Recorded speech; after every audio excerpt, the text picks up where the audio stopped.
I'm Brad Levitt, president of AFT Construction. Thank you for joining our YouTube channel today. And again, this is the perfect channel if you're an architect, designer, builder, or looking at running a small business.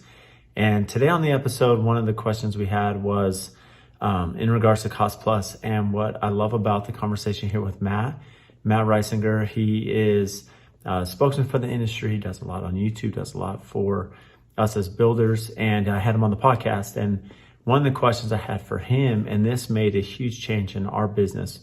One of the things that I've struggled with, especially on the Open Book Cost Plus, is when we have clients that'll ask, Brad, I want to have 3 bids per scope, 3 bids for concrete, 3 for framing, 3 for drywall, 3 for tile and cabinetry. And in most cases, that's fine, right? We want the most effective price for our customer. We want to make sure we're vetting that we're getting competitive bids. And so that's really important to the process.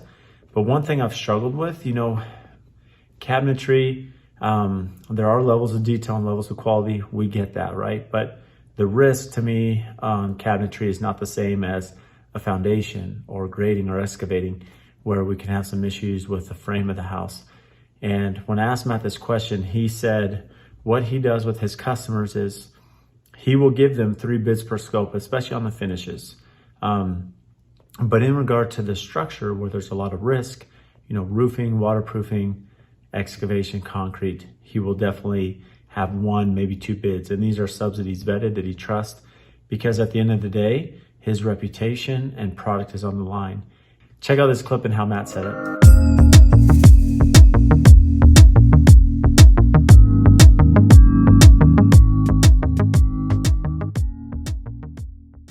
Also then don't bid out phases of work that I feel like are critical to the build. So for instance, framing and waterproofing, the flashings, all the things that ultimately make the house waterproof, I typically have 1 or 2 trusted subs, and I don't bid it, and I'm not going to tell them we're going to get 3 bids for that.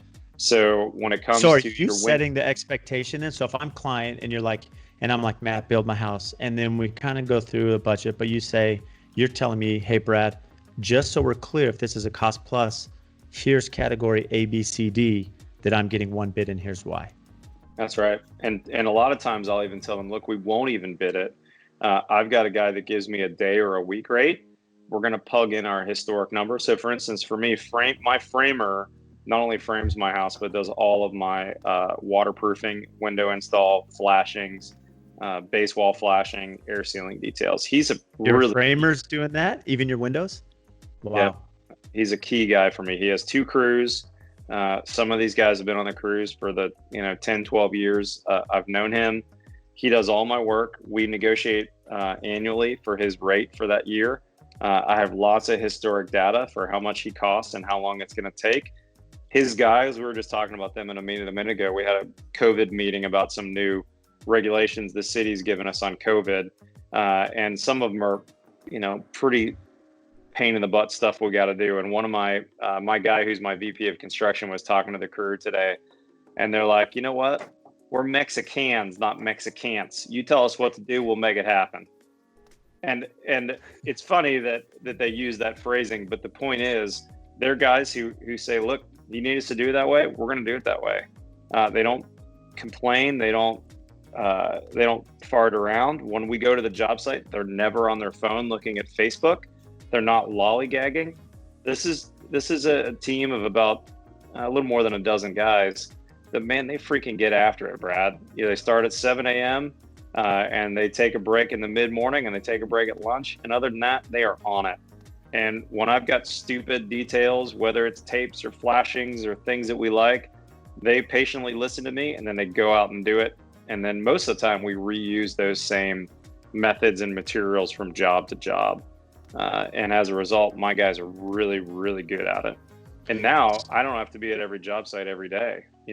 There's some jobs where I go every 2 weeks, and I'm okay with that because I've got a project manager who's there every day, but I don't have to be there babysitting. It's the same guys doing the same work, doing it really well. And then they don't bid as the other benefit then. They get paid for the work that they do.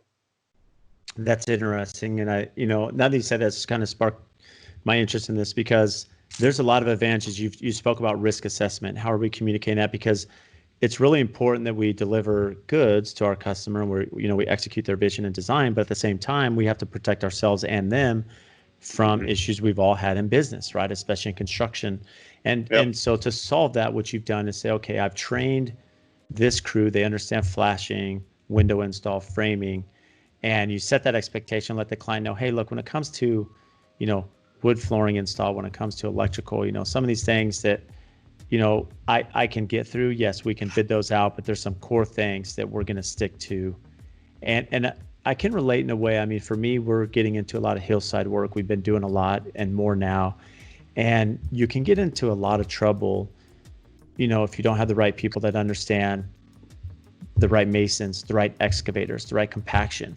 These are complicated hillsides with retaining walls. And if we don't have the right people that understand hillside construction, it puts us in a very large predicament that at the end of the day could create substantial issues for our company. So really, you're just monitoring that. Well, ultimately, bidding is some type of budget management, but it's a transferring of risk. You're saying to this subcontractor, look, I need a hard bid from you that I'm going to hold you to.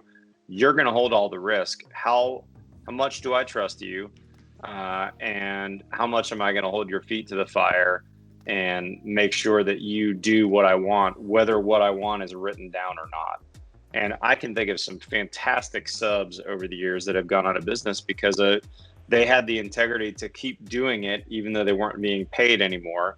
And the GC is saying, hey, you owe me this, this, and this, whether it's written or not. And I hold all the cards. And by the way, I'll take you down if you don't do this. So, ultimately, it's a transfer of risk from one person to the next.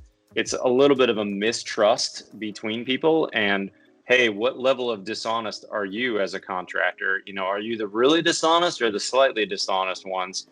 And in building, we need to have trust. Our clients need to trust us as their builder. We need to trust our subcontractors. And for me, I've found a really key sub to my business who does a really key thing, which is waterproofing and framing. I trust him. He trusts me. I'm saying, look, I'm not going to transfer this risk to you. Plus, if you do transfer that risk, things get busy. Those subs are going to love to, instead of putting a 10% risk, margin on the job, they're going to put a 20 or 30% risk margin, which ultimately you as the GC and your clients as the paying client pay for. Why not say, look, there's no risk to you. You make a mistake, I'll pay for it. You get out there and work hard for me. And if you continue to work hard for me, I'm going to have multiple jobs for you. And it's a little bit of a marriage, and it's been a good one for me.